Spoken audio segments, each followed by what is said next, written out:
بسم اللہ الرحمن الرحیم۔ السلام علیکم پرے نام۔ امید ہے آپ سب خیریت سے ہوں گے۔ اردو کے مضمون میں آج ہم امیر نائی کی نعت پڑھیں گے۔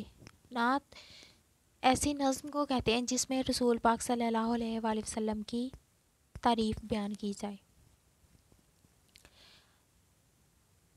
شاعر کے بارے میں آپ کو بتاتی چلوں۔ امیر احمد نام اور امیر تخلص کرتے ہیں۔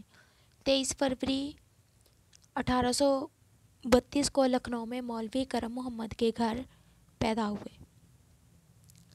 بہت سی یادگار چھوڑی، لیکن ان میں سے مثنوی، کبوتر نامہ، مخمص نعتیہ، مضامین دل آشوب، محمد خاتم النبیین، مرات الغیب، گوہر انتخاب، مثنوی ابر کرم، صبح ازل، شام عبد، قصائد امیر اور انتخاب یادگار وغیرہ بہت مشہور ہیں۔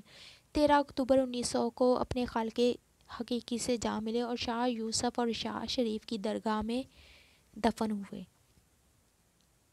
اس نعت کا شعر نمبر 1 ہے: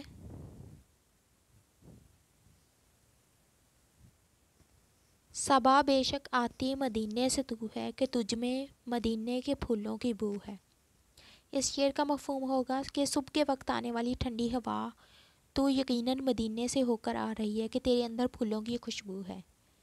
تشریح طلب شعر کے پہلے مصرع میں امیر نائی ہر سو پھیلنے والی ہوا سے مخاطب ہیں کہ اے ہوا، تیرے بارے میں میرا غالب یقین ہے کہ تیرا نقطۂ آغاز دیار مصطفیٰ صلی اللہ علیہ وآلہ وسلم ہے، جس کی تصدیق عصر حاضر کی سائنس بھی کر چکی ہے کہ کرۂ ارض میں ہوا کا نقطۂ آغاز شہر مدینہ ہے۔ گویا دوسرے لفظوں میں ہم کہہ سکتے ہیں کہ پوری دنیا کو آکسیجن مدینہ سے مل رہی ہے۔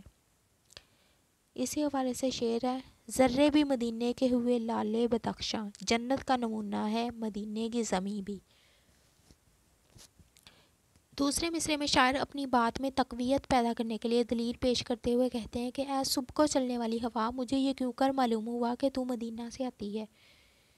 دراصل تیرے اندر پھیلی ہوئی پیاری خوشبو اس بات کا پتہ دے رہی ہے کہ مدینہ میں کھلنے والے پھولوں کی سی خوشبو تیرے دامن میں بھی آباد ہے۔ بقول شاعر: یاد جب مجھ کو مدینے کی فضا آتی ہے، سانس لیتا ہوں تو جنت کی ہوا آتی ہے۔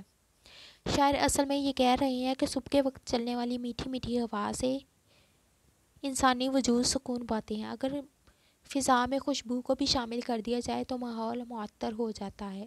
گویا اس کائنات کے لیے جو سب سے عام نعمت ہوا ہے، وہ ہمیں شہر مدینہ سے نصیب ہوتی ہے۔ چنانچہ شاعر ہوا سے مخاطب ہیں کہ تیرے اندر مدینے کے پھولوں کی خوشبو بسی ہوئی ہے جو ہر عاشق کے دل کو معطر کر رہی ہے۔ یہ تھا نعت کا شعر نمبر 1۔ آگے ہم کریں گے شعر نمبر 2۔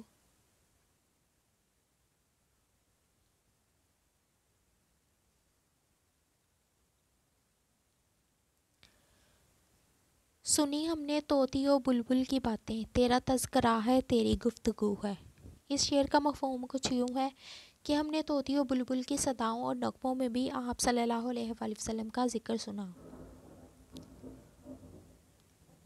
اور آپ کے بارے میں گفتگو سنی۔ اس کی تشریح کچھ یوں ہوگی: آپ صلی اللہ علیہ وآلہ وسلم کائنات کی تمام اشیاء کے لیے سراپا رحمت اور شفقت بنا کر مبعوث کیے گئے۔ جہاں ہر مسلمان کے دل میں جذبہ عشق رسول صلی اللہ علیہ وآلہ وسلم پایا جاتا ہے، وہاں طوطی اور بلبل کے سینے میں بھی ذکر رسول صلی اللہ علیہ وآلہ وسلم سے آباد ہیں۔ شاعر نے ان پرندوں کی صداؤں پر غور کیا تو درود و سلام کی پکار تھی۔ اسی حوالے سے شعر ہے: ہر بلبل چمن ہے ثنا خواں، مصطفیٰ صلی اللہ علیہ وآلہ وسلم، ہر گل ہزار دل سے ہے قربان، مصطفیٰ صلی اللہ علیہ وآلہ وسلم۔ دنیا کی کوئی بھی ایسی چیز نہیں ہے جو نبی اکرم صلی اللہ علیہ وسلم کی محبت میں دل و جان سے فدا نہ ہو۔ آپ کی ذات مبارک جہاں انسانی مساوات اور غریبوں کی خبر گیری کا عملی نمونہ پیش کرتی ہے، وہاں چرند پرند کے ساتھ آپ صلی اللہ علیہ وآلہ وسلم کے حسن سلوک کی بے شمار مثالیں ہیں۔ قرآن مجید میں اللہ تعالیٰ خود فرماتے ہیں، جس کا ترجمہ ہے: ہم نے آپ کا ذکر بلند کر دیا۔ اللہ تعالیٰ نے اپنے ذکر کے ساتھ نبی اکرم صلی اللہ علیہ وآلہ وسلم کے ذکر کو بھی زندہ رکھا۔ آفتاب نبوت کی شہادت جہاں پرندے دیتے ہیں، وہاں بے جان کنکریاں بھی اشہد ان محمد رسول اللہ پکار اٹھتی ہیں۔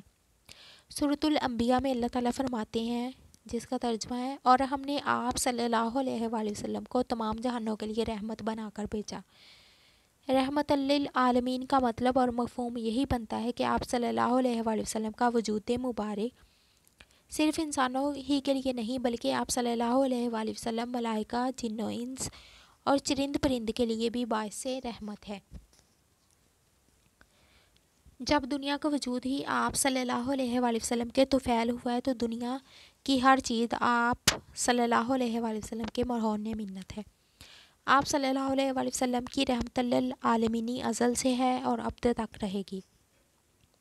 اسی حوالے سے شعر ہے، کیا مدینے کے چمن سے ہو کے آئی ہے ابھی، کس لیے یہ دلکشی قمری تیری کوکو میں ہے۔ یہ تھا شعر نمبر 2۔ آج تک کے لیے صرف اتنا ہی، صرف نعت کے 2 اشعار کرنے تھے۔ امید ہے آپ کو سمجھ آ گئی ہوگی۔ کل تک کے لیے مجھے دیں اجازت۔ اللہ حافظ۔